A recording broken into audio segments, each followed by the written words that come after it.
Nigerian Communications Commission (NCC) exceeds its 36 billion projected revenue from spectrum licenses fees for 2021. Second intra-African trade fair rescheduled to take place in Durban, South Africa. Plus, oil prices are hovering above $75. This is Business Express, and we are reaching you from Abuja, Nigeria's capital. I am Musa Abubakar.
Now let's begin with oil and gas. Advocacy on the protection of oil and gas infrastructure is underway in Abuja. Stakeholders at the town hall meeting on protection of oil and gas infrastructure in Abuja condemned the unpatriotic move. They identified destruction of critical infrastructure in the oil and gas industry as a major setback for the country's economy. A total of 1,000 Advocacy on the protection of oil and gas infrastructure has just ended in Abuja. Stakeholders at the town hall meeting on protection of oil gas infrastructure in Abuja condemned the unpatriotic move. They identified destruction of critical infrastructure in the oil and gas industry as a major setback for the country's economy. A total of 1,161 pipeline points were vandalized within 21 months from January 2019 and September 2020. The stakeholders bemoaned the billions of naira being expended on the maintenance of pipelines vandalized by hoodlums. With an average of 200,000 barrels per day loss to the wanton damage to pipelines and a huge amount of about 60 billion naira yearly to repair and maintain the vandalized points, one can only imagine the impact on the economy. Now, the Nigerian Communications Commission (NCC) says it has exceeded its 36 billion naira projected revenue from spectrum license fees for 2021, having recorded over 150 billion naira from this revenue source within the 5 months of the year. A statement by the Director of Public Affairs, Dr. Ikechukwu Adinde, indicates that the figure represents over 400% increase in revenue budget performance in respect of spectrum fees generated by the Commission between January 1st and May 31st, 2021, reflecting significant contribution to the revenue drive of the federal government. The Executive Vice Chairman of the Commission, Professor Umar Garbat Ambata, said that the impressive uptick in spectrum fee was the result of the favorable turn of events. The telecom sector, which at the time of preparing the estimates for the 2021 budget of the Commission was not clear due to the ravaging impact of COVID-19 on the global economy. Lambata noted that the 10-year spectrum fees made by some of the major operators directly impacted the projected spectrum fee favorably, adding that the Commission believes that the enthronement of effective regulation will continue to improve the general performance of the telecom sector. The statement stressed. Now, the second intra-African trade fair has been rescheduled to take place in Durban, South Africa from 15 to 21st November 2021. The trade fair was previously due to be held in Kigali, Rwanda from 8 to 14th December 2021. This decision was arrived at after formal consultations with the government of Rwanda, who indicated that logistical constraints related to the COVID-19 pandemic had adversely affected the progress of construction of a new facility to host the event. Commenting on the decision, Chief Olusegun Obasanjo, AITF 2021 Advisory Council Chairman and former former president of the Federal Republic of Nigeria, commended the government of Rwanda, Afreximbank, the AU, the AFCFTA Secretariat, and all IATF stakeholders for showing resilience in adapting to the uncertain environment arising from the COVID-19 pandemic situation. Now, the power federal government has assured prospective power investors that the 5 national integrated power plants put up for sale will go on as planned, as the present administration is determined to resuscitate the power plants to put them to full use for the much-needed power needs of the people and growth of the nation. Director General of the Bureau of Public Enterprises, Alex Oko, said the privatization of the 5 NIPP plants was in line with the Bureau's 2021 work plan as approved by the National Council on Privatization, NCP, which will be strictly adhered to. The 5 NIPP plants are Benin Generation Company Limited at Ihobba, Edo State, Calabar Generation Company Limited, Cross River State, Geregu Generation Company Limited, Kogi State, Oluron Shogo Generation Company Limited, Ogun State, and Omotosho Generation Company Limited. Now let's join Benny Adams for a report on challenges and opportunities in the MSME sector. Paul Harris is a fashion designer with expertise in a brand of clothing who needs capital to expand his production lines. Harris is one out of more than 44 million micro, small, and medium-scale enterprises that the Development Bank of Nigeria is to empower through long-term financing, provision of partial credit guarantees, and build their capacity. We've created about 130,000 employment over time through this our funding so far, and it's an ongoing thing. This MSME employed about 59.6 million people in Nigeria, representing 76.5% of the labor force, contributing 49.78% to nominal GDP and contributing 7.64% to export. We're greatly encouraged by the innovation of young Nigerians and your resilience.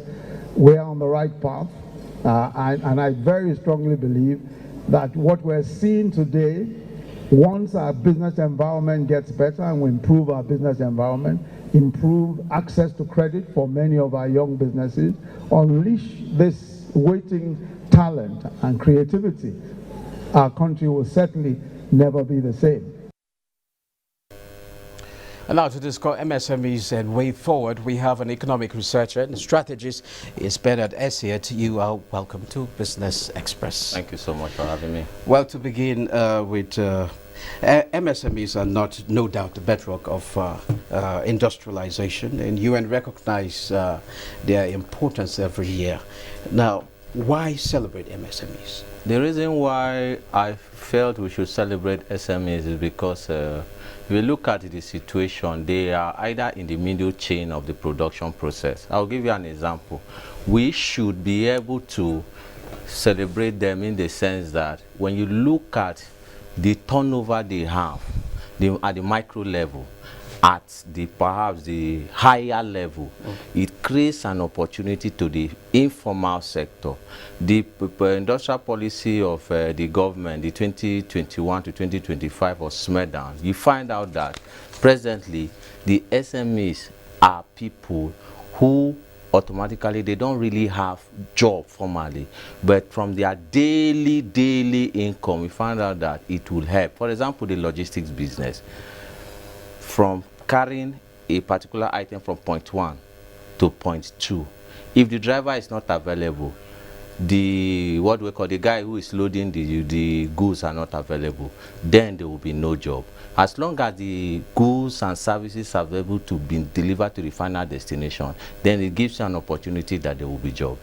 Okay, are we not going to look at it from the angle of maybe the way they generate employment? And possibly not just the way they generate employment, they constitute much of the private sector.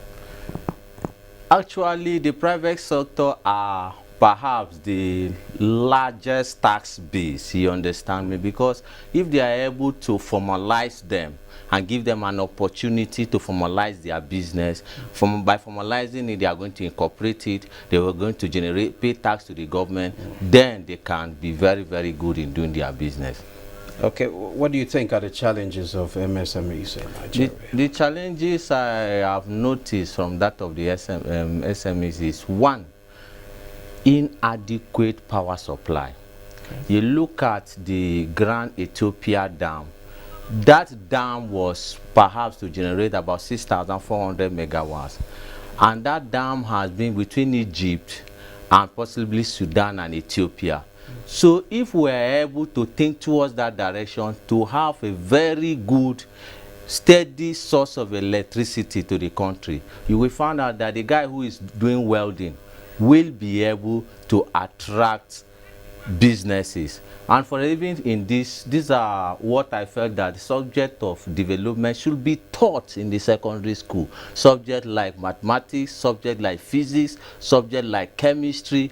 These are subjects of development which the Chinese, the Japanese has used, that even in their garage, in their factory, somebody can sit down and look for something to produce. And you watch the president the other day was launching a made in Nigerian phone. That is a concept of what the SMEs is all about. Now, besides power, which are the problems? Another problem is that the inadequate of people, the business owners, to employ what I call experts. Because you must have an auditor, even if you cannot have a full-time accountant who will be there to give you the book value and the financial value of the business. If you don't have enough money to bring in an auditor who will be auditing the business from time to time, you will now find out that if I set up a business, for example, I want to bring my relations because I don't have the power to pay them, and perhaps recklessness will come into the business and will not be able to grow the business from time to time. Now, how do we tackle these problems? The reason why, how we can tackle this problem is to make sure that perhaps as it stands now, due to the COVID-19, we found that the business sector in the digital space is getting awareness. So every business person who is doing business, most especially the SMEs, should be able to be conversant with the digital space, see how to improve your password so that somebody will not have access to hack into your account, and making sure that you are able to be training yourself in what is happening at the global level, because you are not just restricted. Okay, you are talking about now taking advantage of the digital economy. Exactly, that is what I mean, sir. Okay. Yes, sir. Okay, what do you think is left undone for the MSMEs in Nigeria? What area do you think that we need to do something? What I think what we need to do is that we have not been able to be very, very resourceful. And that is what the R&D does in an organization, which is research and development. Look at the Apple. They looked at us. Perhaps, let me use Nigeria as an example, that by studying or looking at us, they knew that something is missing. So they designed an equipment, which is the iPhone, and presented it to us in perhaps in a recognizable format, and we just accept it. Today, everybody is using iPhone. People are using several types of technologies. But if it is before, if you sit down and look at an individual just smiling on his own, you will know that something might be wrong with this individual. But today, you can stay with your phone, chat, smile. So that is the spirit of innovation, and we must try and see how we can grow it continuously. Okay. What role do you think then? Let's look at the AFCFTA. Are we well positioned to take advantages of the AFCFTA agreements? Personally, I would say on a perhaps on a medium scale of 1 to 10, I would say we are above average. Because you see, the international players, or perhaps the African bloc, we must always make sure that we have every opportunity to liaise with the global community. You look at what happened, like what we call the president of Ghana. It was that forum which he went at the African bloc, and that was what creates an opportunity for him to bring Toyota to assemble that plant in Ghana. Volkswagen has done that, I think 2020, I think July or August. So you see that while other peoples are trying to grow on the industrial level, we also should try and see, even if we may not have the financial power or capacity, but if we are able to structure a block, then we train people so that they will be very, very innovative to grow us at that level. If not, it is going to be like less than average as a country. Okay, how can we add value to the MSMEs to compete at that continental level? At the continental level, we have to see, even if we'll be saying government support, I think the government is not actually giving us the enough support per se. Because I knew formerly the CBN was giving out money through the help of, what do I call it, SMEDAN. You do their training. After their training, they are going to give you some form. Perhaps it could be agri-based loan. But today, the CBN is now saying that we are not going to disburse this money directly to you. The NASAL, which is a microfinance bank, we're the one doing the training, issuing you certificate. From the certificate, we're able to go to access the information through their portal. By that, you're able to access their loan. But I'm sure even if the interest rate is small, but the loan is very, very small, which of no, somebody that has a tech idea, such loan is not going to carry the business. Okay, thank you very much, Thank you so much. Mr. Bennett Asiet, economic researcher and strategist. Thank you so much for having me. Thank you. UN Deputy Secretary General Amina Mohammed has commended Nigeria on the successes recorded in the attainment of the Sustainable Development Goals, especially in the area of data. More than 200 primary healthcare centers. We have also completed both 149, 120, and 100 bed hospitals. We have added more than 2,000 number of classrooms to all the 36 states of the Federation. Deliver services, reduce poverty, social protection programs. It's a great way of communicating to Nigerians who it is that is missing and where they are, so that we don't look at resources to share amongst 36 states. We look at resources to invest in where the human development gaps are. When you do that, the nation rises together. Energy prices are hovering above the $75 level after OPEC and its allies could not reach a key deal on their oil output policy last week amid rising tensions between Saudi Arabia and United Arab Emirates. Crude prices are seeing some volatility after an initial spike but retreated slightly on Monday. Brent futures slipped 0.11% to $76.09 per barrel, while U.S. crude futures dipped 0.13% to $75.06 per barrel. Now, let's see how commodities are faring.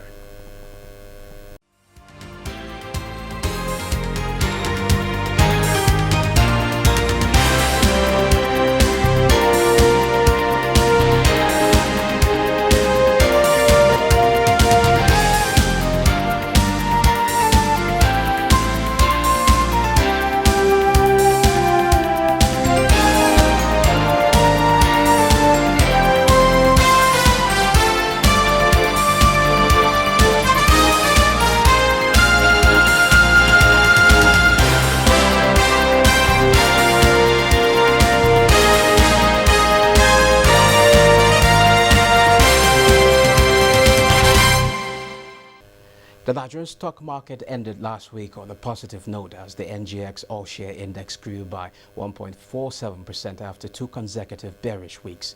Moplan Dakok has a summary of the week's performance. Nigeria's equities market advanced by 1.47% in the trading week ended Friday, 2nd July, as investors gradually take position in value counters ahead of their half year. Investors gained 292 billion naira during the week. The equities market capitalization closed the week at 19.92 trillion naira. A total of 1.021 billion shares worth 14.15 billion naira exchanged hands across 17,565 deals. The financial services industry led the activity chart with 721.7 million shares valued at 5.9 billion naira in 8,709 deals. The consumer goods industry followed with 99 million shares worth 2.3 billion naira, while the third place was occupied by the ICT industry. The top three traded equities for the week were Guarantee Trust Holding Company, Wema Bank, and Zenith Bank, which accounted for 213.8 million shares. With the exception of the NGX Oil and Gas Index and Growth Index, all other indices recorded positive growth in the review week, while SM Index, NGX AfriBank Value Index, and NGX Sovereign Bond Index remained flat. Trading activities in the ETPs market declined during the week as the value of ETPs traded dropped to 930,262. The number of deals in the bonds market decreased from 44 recorded in the previous week to 26 deals at the end of the week. Now, at the close of trade this Monday, stocks rallied Monday to start the week in the green, with the all-share index gaining 0.02%. It ended the session at 38,220.01 points. Volume of trade was 282.6 million, worth 1.8 billion naira in 4,788 deals. Equity capitalization ended the day at 19.923 trillion naira. Fidelity Bank, Wema Bank, and Universal Insurance were the most active stocks. Now, global market update is next with Boside Abel. And welcome to the Global Market Review. Global stocks are mixed Monday as Brent crude futures hovered above $76 ahead of another meeting between OPEC and its allies. Shares in Asia Pacific were mixed on Monday as investors watch for development from the OPEC meeting. Nikkei dipped 0.64%. The Hang Seng Index also depreciated 0.59%, while Shanghai Composite was 0.44% higher at 3,534.32. European stocks were mixed on Monday as markets kept an eye on oil prices ahead of a crunch meeting of the OPEC Plus producing alliance. The DAX dipped 0.19%. CAC 40 also dropped 0.02%, while FTSE topped 0.26%. In the United States, stocks rose on Friday as the S&P 500 hit another record high after the June jobs report showed an accelerating recovery from the U.S. labor market. However, it was also mostly positive on Monday as investors continue to be optimistic the trend will last as figures continue to come in. Dow Jones Industrial Average was 0.44% higher, S&P 500 0.75%, while Nasdaq Composite also topped 0.81%. Investors in Africa are optimistic as well that stocks will continue to strive and hope to bounce back in the course of the week. The South Africa's JSE Africa Top 40, Tunisia's Tunidex, and Nairobi's All Share were negative. Ghana's GSA Composite has been dormant, while Namibia's overall index was positive by 0.62% to close 1,390.47.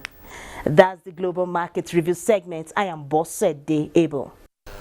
Thank you, Bosade. Let's take a pause to see how the Naira is faring alongside other major currencies.